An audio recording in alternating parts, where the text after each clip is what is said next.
যদি আপনার মধ্যে বারবার সেলফ ডাউট করার টেন্ডেন্সিটা থাকে, যদি সেলফ ইমপ্রুভমেন্টের ক্ষেত্রে আপনি বারবার নিজের প্রোগ্রেস, নিজের ইফোর্ট নিয়ে কোশ্চেন করেন, যদি আপনার মধ্যে এরকম কাজ করে যে আমি কি আদৌ পারবো, আমার দ্বারা কি এটা হবে, তাহলে ভিডিওটা আপনার জন্য। আজকের ভিডিওতে আমি কথা বলবো আমি কিভাবে এই সেলফ ডাউটটা ডিল করার চেষ্টা করি। আমার এই টিপসগুলো থেকে হয়তো আপনি একটা ইনসাইট পেতে পারেন কেমন করে ডিল করতে হবে, বা আমার টিপস যদি না কাজে লাগে অ্যাটলিস্ট আপনি একটু বুঝবেন যে আমি কোনটা কেন করি, যাতে আপনি নিজের ওয়েটা বের করতে পারেন। সেলফ ডাউট ডিল করার প্রথম স্টেপটা হলো আপনাকে মেনে নিতে হবে যে আপনি টাইম টু টাইম সেলফ ডাউটের শিকার হবেন। আপনি টাইম টু টাইম নিজের প্রোগ্রেস নিয়ে কোশ্চেন করবেন। আপনি নিজেকে ডাউট করেন, বারবার কোশ্চেন করতেছেন, তার কারণ আপনার এক্সপেকটেশন রিয়ালিটির সাথে ম্যাচ করছে না। যখন আপনি কোনো কাজ করতেছেন, ওই কাজটা করার আগে আপনার একটা এক্সপেকটেশন থাকে কতটুকু এফোর্ট দিলে কতটুকু রেজাল্ট পাবেন। কিন্তু যখন আপনি দেখতেছেন যে আপনি এফোর্ট দিলে ওই রকম রেজাল্ট পাচ্ছেন না, বরঞ্চ আরো ঝামেলা ফেস করতেছেন, তখন অবশ্যই আপনি ডিসঅ্যাপয়েন্টেড হবেন। আপনি যখন বারবার চেষ্টা করে যখন দেখবেন যে আপনার এক্সপেকটেশন অনুযায়ী রেজাল্ট আসতেছে না, তখন স্বভাবতই আপনার মনের মধ্যে ডাউট কাজ করবে। আপনার সন্দেহ হবে যে আপনি কি ঠিক মতো করছেন কি। যদি সেভিয়ার হয়, তখন আপনি নিজেকে কোশ্চেন করা শুরু করবেন যে আচ্ছা আমি কি আদৌ পারবো কিনা, আমার দ্বারা এটা হবে কিনা। আপনার কাছে কিন্তু প্রমাণ নাই যে আপনি আদৌ পারবেন কিনা, কারণ আপনি কখনো সেটা করে দেখেন নাই। এই জন্য আপনি বলতে পারতেছেন না যে আপনি ভবিষ্যতে পারবেন কিনা। এই কারণে দেখা যাচ্ছে আপনার মনের মধ্যে ওই সন্দেহটা বাজে। কিন্তু সমস্যাটা হলো রেজাল্টটা আপনি দীর্ঘদিন পর পাবেন, এখনই পাবেন না। এখন আপনি যতই ডাউট ফেস করেন না কেন, আপনি এই রেজাল্টটা এখন পাবেন না। এজন্য এই ক্ষেত্রে আপনাকে একটু বিশ্বাস করে আগাতে হয়। এজন্য আমি বলতেছি যে আপনাকে এটা মেনে নিতে হবে যে আপনি সেলফ ডাউটটা বারবার ফেস করবেন উইদাউট সিইং এনি রেজাল্ট। এই অবস্ট্যাকলটা ফেস করবেন, এটাকে মেনে নিয়েই আপনাকে আগাতে হবে। এটা গেল স্টেপ নাম্বার 1। স্টেপ নাম্বার 2টা হচ্ছে আপনার এক্সপেকটেশনটা কমানো।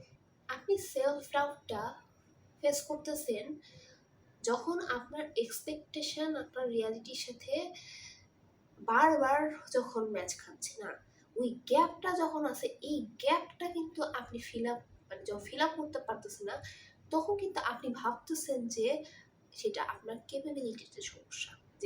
কিন্তু বাস্তব অর্থে এটা আপনার ক্যাপাবিলিটির সমস্যা কিছুটা সত্য, বাট একেবারে সত্য না। তার কারণ একজন ইন্টারমিডিয়েট মানুষ যে কিনা সবসময় করে আসছে, সে যতটুকু ভালো মতো করবে, আপনি বিগিনার হিসেবে কিন্তু অত ভালোভাবে করতে পারবেন না। তার কাছে যে কাজটা 1 ঘন্টাতে ফিনিশ করতে পারবে, সেটা আপনার কাছে 3 ঘন্টা লাগবে। তার কারণ আপনি কিন্তু কনসিডার করতেছেন না যে ওই মানুষটা কি ধরনের রিসোর্স ইউজ করতেছে, বা তার কম্প্রিহেশন লেভেল, অর্থাৎ তার ব্রেনটা কেমন করে ফাংশন করতেছে, আবার সে যে কাজটা করার লাগে কোন ধরনের প্রিপারেশন নিছে, সেটাও আপনি সেটা তো আপনি কনসিডার করতেছেন না। এর ফলে আপনার কিন্তু টাইমটা বেশি লাগতেছে, আর আপনি এটার কারণে ভাবতেছেন যে আপনার নিজের মধ্যেই সমস্যা। তো এই ক্ষেত্রে আমি একটা পরামর্শ দিব যে আপনি যখন কোনো কাজ করবেন, আপনি নিজের ক্যাপাবিলিটি একটু বোঝার চেষ্টা করবেন। কেমন করে বুঝবেন?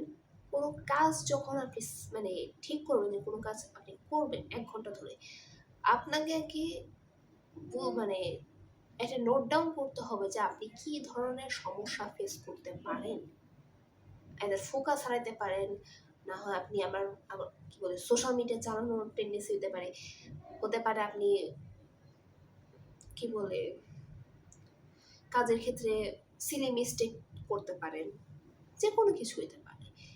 আর আপনি যদি না জানেন, তাহলে আপনি কাজটা করবেন, কাজটা করার পর আপনি নোট ডাউন করবেন কি কি অবস্টেকল ফেস করছেন।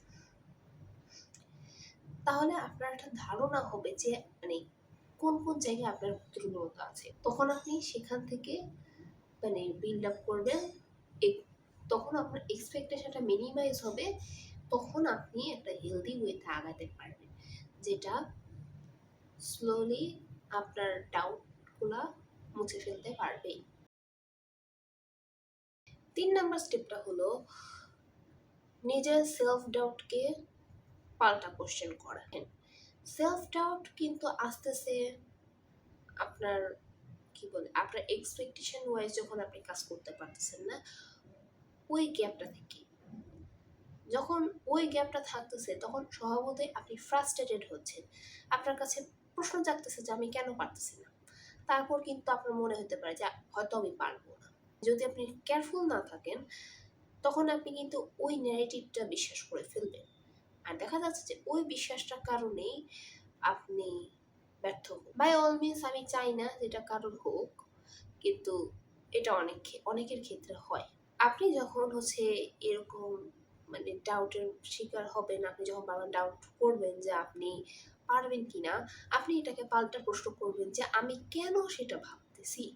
এখন আপনার প্রশ্ন আসতে পারে যে আমি তো জানি আমি কেন মানে কেন ডাউট করতেছি, তারপর পারতেছি না। কথা সেটা না, কথাটা হচ্ছে যে আপনি অনেস্টলি প্রশ্ন করবেন এবং উত্তরটা আপনি লিখবেন। এখন লেখার মধ্যে উপকারিতাটা কি?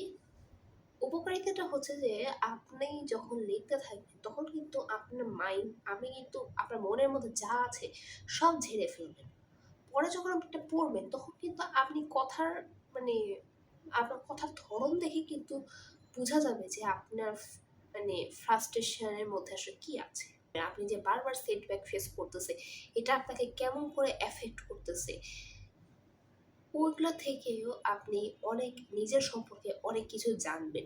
আপনাকে কোনটা এফেক্ট করতেছে, কোনটা করতেছে না, কোন ধরনের চিন্তা আপনার মধ্যে বারবার স্ট্রেস ইনডিউস করতেছে, সেগুলো আপনি মানে বুঝতে শিখবেন। অ্যান্ড আপনি যখন এগুলো বুঝতে শিখবেন, আপনি যখন এটা মাইন্ডফুল হবেন, ইনসাইট পাবেন নিজের ব্যাপারে, তখন কিন্তু দেখা যাবে যে আপনি একটা নতুন নতুন ওয়ে খুঁজে পাবেন যে নিজের ইনার ভেতরের নেগেটিভিটি ডিল করা। সেলফ ডাউট ডিল করার 4 নাম্বার ওয়েটা হলো বর্তমানে ফোকাস করা।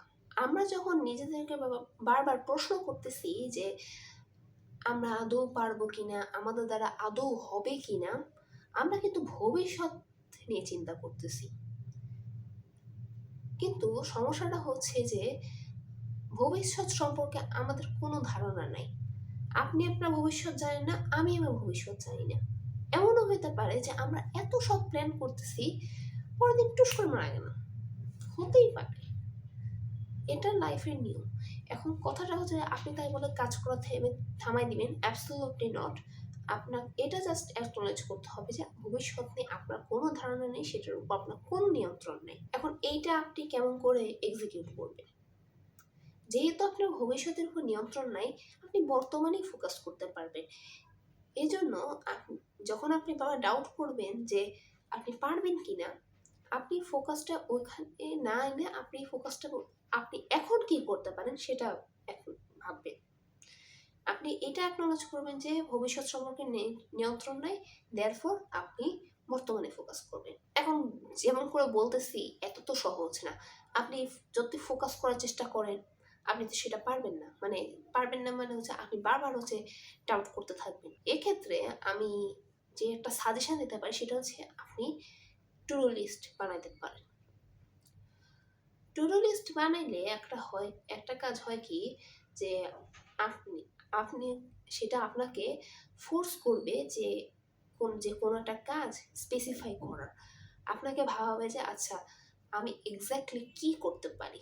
আমার ক্ষেত্রে দেখা যায় যে আমার তো মানে ইন্টারের পর তো অনেকগুলো সাবজেক্ট, অনেকগুলো পড়া আছে। এখন আমি কি সবই কি একটা টাইম পড়তে পারবো? জীবনও না। আমাকে একটা সাবজেক্টের একটা টপিক বেছে পড়তে হবে। ফর এক্সাম্পল আমি দেখতেছি যে ফিজিক্সের অনেকগুলো টপিক আছে, বাট আমি এখন কি করব? আমি এই জন্য আমি যে টপিকে দুর্বল আছি সেই টপিকটা আমি চুজ করলাম। সেই টপিকের আমি ভাবলাম 8টা ম্যাথ করব। ওই তো একটা স্পেসিফিক কাজ পেলাম, সেটাকে আমি টু ডু লিস্টে লিখলাম। আরেকটা সাবজেক্ট অফ কেমিস্ট্রির কোনো যে 2-3টা কোশ্চেন আমি মানে কি বলে রিভিশন দিব, স্পেসিফাই হয়ে গেল। ম্যাথও আমি ভাবলাম একটা অনুশীলনী করবো, স্পেসিফাই হয়ে গেল। এভাবে করে আপনি কিছুটা হলো নিজের মধ্যে একটু সেন্স অফ কন্ট্রোল আনতে পারবেন, হেলদি কন্ট্রোল আপনি আনতে পারবেন। আপনি নিজেকে বোঝাতে পারবেন যে না, আমি একটা কিছু করেছি, হয়তো বড় কিছু না, বাট স্টিল কিছু একটা। এখন আপনার প্রশ্ন আসতে পারে যে এটা কি পুরোপুরি কি এলিমিনেট হবে কিনা? উত্তর হচ্ছে না। আমি প্রথমে বলছি, আবারও বলতেছি যে সেলফ ডাউট এটা দীর্ঘদিন ধরে থাকবে। এখন আমি যে অ্যাকশনগুলোর কথা বলছি, এই অ্যাকশনগুলো যদি নেন, আপনি এটাকে ভালোভাবে ডিল করতে শিখবেন, দ্যাটস ইট। কিন্তু সেলফ ডাউট যে একেবারে যাবে সেটা না, এটা যাবে এটার মতো করে। আমরা ঠিক চাই, আমি জানি না যেটা কেমন করে যাবে, কেউ জানে কিনা সেটাও আমি জানি না। আমিও time to time self doubt face করি। এই সেলফ ডাউটের কারণেই আমার 2-3 দিন ঠিক মতো পড়া হয়নি। এই সেলফ ডাউটের কারণে আমি ঠিক মতো ভিডিও বানাতে পারিনি, আজকে বানাই ফেললাম। তো যাই হোক, আশা করছি আমি যে টিপসগুলো দিলাম সেটা আপনাকে হেল্প করবে। যদি হেল্প না করে, অ্যাটলিস্ট ইনসাইটটা থেকে আপনি জানলেন যে আমি কীভাবে করে করলাম। আশা রাখতেছি আমার এই ইনসাইট, আপনি এই ধারণা থেকে আপনি নতুন একটা ধারণা পাইলেন। দেখা হবে।